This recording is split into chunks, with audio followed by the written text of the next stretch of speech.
So then you're a poet, and then how did the musician thing happen? Well, my friends started bands, and I thought, well, how hard could that be, really?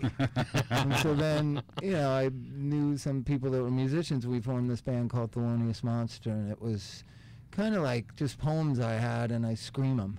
Right. And then with very punk rock. Yeah, very punk rock. Although I've been discovering you're more of a hippie. Well, true. Yeah, we found that out. We found that out actually. All right, that Bob is a hippie. Here I am thinking, Bob, my buddy here, very punk rock, very cool. No. And then I find out he's like really a hippie. He likes patchouli. You can't be into punk rock and like patchouli. I don't understand. Can you explain that to me? Do you have a poem about that? I really wasn't into punk rock. I never slam danced. I never did it. I was into drugs and like violence, but not necessarily in that organized way that punk rock was. Does that make any sense? No. No, yeah. I was trying to grasp that, I couldn't. I read books when I was a kid because I was kind of a nerdy kid, and so I'd read all these stories of William Burroughs and Jack Kerouac, and I just wanted that kind of life. And punk rock was the only thing going on at the time that somewhat was a youth movement that seemed like that. But I never was a big slam dancer traditionalist. Yeah, when I grew up, I kind of grew up around punk rock, and a lot of people said that people that were in punk rock were really like what the hippies used to be. Yeah, it was a youth movement. Yeah, it was a youth movement, and now I don't even know what it is. Now it's some place you go to at the Kodak Center and buy goth pants. Yeah. Well, there's many different versions. I was driving down Sunset on my scooter tonight. There must have been. That's mod. Yeah, he's way back there. I'm yuppie. He's back with Sting and there was like 300 people waiting outside, probably the Rainbow or one of those clubs over there. And I was remembering, I was driving my scooter. I was remembering the days where we used to hang out, where we used to wait online to get into CBGBs, right? And all I could think is, that was fun, that was like and I'm like watching them stand outside the Rainbow going. Well, you weren't at CBGB seeing the Ramones. Right, I wasn't at CBGB. You were seeing like Kraut. I have no idea who I was seeing. You just went to go for the sake of going, so you could say you went to CBGBs. What's your favorite band, Bob?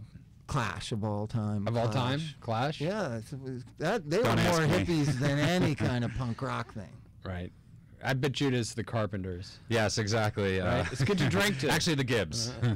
I do love Bee Gees. Yeah, but how could you not? How could you not? Well, Bob, I actually do know a secret about one of your favorite bands. You know many secrets. I do. Barbra Streisand. Yeah, it is. How does that fit in? I don't under. Was this part of doing a lot of heroin, or? It was part of. It's about the lyrics, right?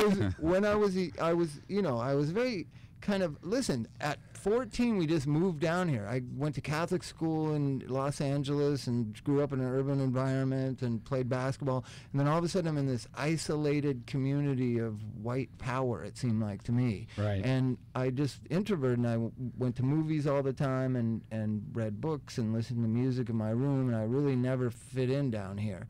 And one of the things was A Star Is Born. It's a great movie. No, it's a great movie. It's a classic movie. It wasn't just a movie to me. It was more like a real life experience. I get. You just listen. For me, I had that with the jazz singer. And I know that's one of the jazz singer with Neil Diamond. Yeah, are you guys going to bond over the jazz singer? It wasn't the greatest of movies, but the original was a lot better. Right. But you just see this wherever you're from, and you're growing up, and it's sort of like a way out. It's just it's this new thing. So anyway, so you were into Barbra Streisand. That's obviously when you started doing drugs, correct? Well, it all came together.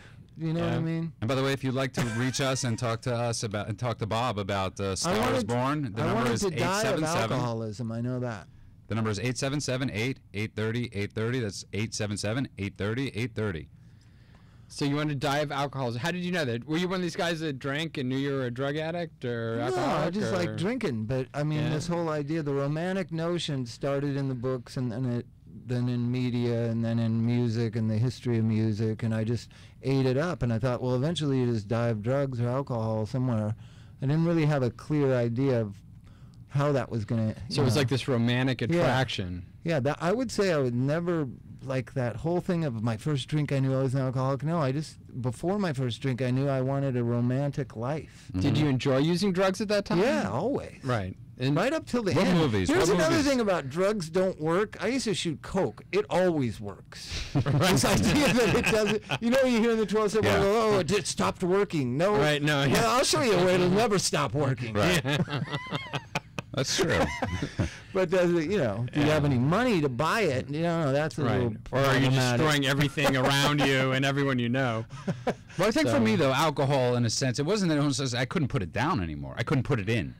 I couldn't get it in my system You just got to anymore. stop and regroup. That's what rehabs are for. Yeah.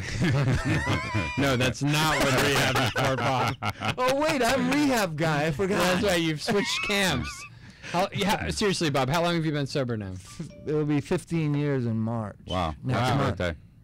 And I hate to say, could not happen. I'll bet anybody $1,000 I make it till March 16th. How about that? Oh, that drives me nuts, too. There's a few things that drive me over-under on Bob's sobriety? That's what we're going to do? No, I just, I'm humble about things you should be humble about, but I'm not ridiculously, falsely modest about things. Well, I will make it to March 16th, most likely. It's like the people that go roll an arm's length away from a drink. If you're... I get it intellectually saying that, but it's not true. I mean, for me, it's not true.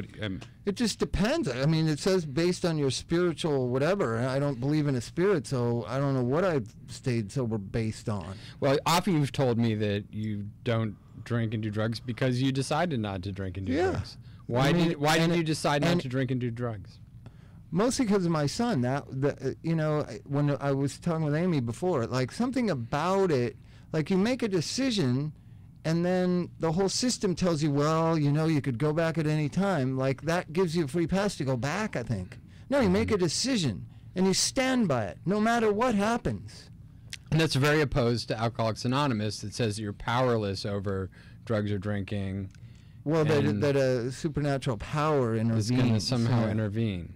Yeah, no, I just do it the way it makes sense to me. I like listening to people's stories. I like the kind of camaraderie and the support that happens. I like mostly that there are certain people I love and care about are doing that same thing. You know what I mean? I don't know how we all survive. It's kind of crazy. Yeah. But most of my friends that I use drugs with don't take drugs or drink anymore. Right. And we kind of meet together and have breakfast, and we have these lives together that is based around the 12-step kind of model, but it's not so. But do you feel like a lot of people that are really ardently into AA and they often talk about feeling triggered, and that if they don't go to a meeting they feel like they're dry. This concept of that recovery is part of AA, and that if you don't go to a meeting you become dry, and these aspects of the alcoholic personality come up. I think they're addicted to it the same way they're addicted to something else. So you think it's a replacement? Yeah, it seems the people who claim that. Right. I don't claim that, and most of my friends don't. I don't claim that. I think it's most of the people that don't know what they have. It's no different than when you become religious, right? And you start, calling people on the phone, telling everybody they too have to become religious. I'm not naming any religions, but when you're not okay with who you are or what you have, you do preach. You tend to preach, and you tend to you're holding on by such a loose. But you're hung so loosely that... Well, you want to reinforce what works for you. Right. Yeah. Well, I heard a metaphor about it. You know how Tarzan's swinging through the jungle? He goes from one vine to the next. Right? That eventually gets you way across the jungle. A lot of people are too scared to let go of the vine they're holding on to embrace the next vine. And that is the difference between... Now, 15 years ago, when I was, or 14 years and 10 months ago, that was more precarious. Right? I've caught some vines and moved down some vines now. I'm further away from feeling like that.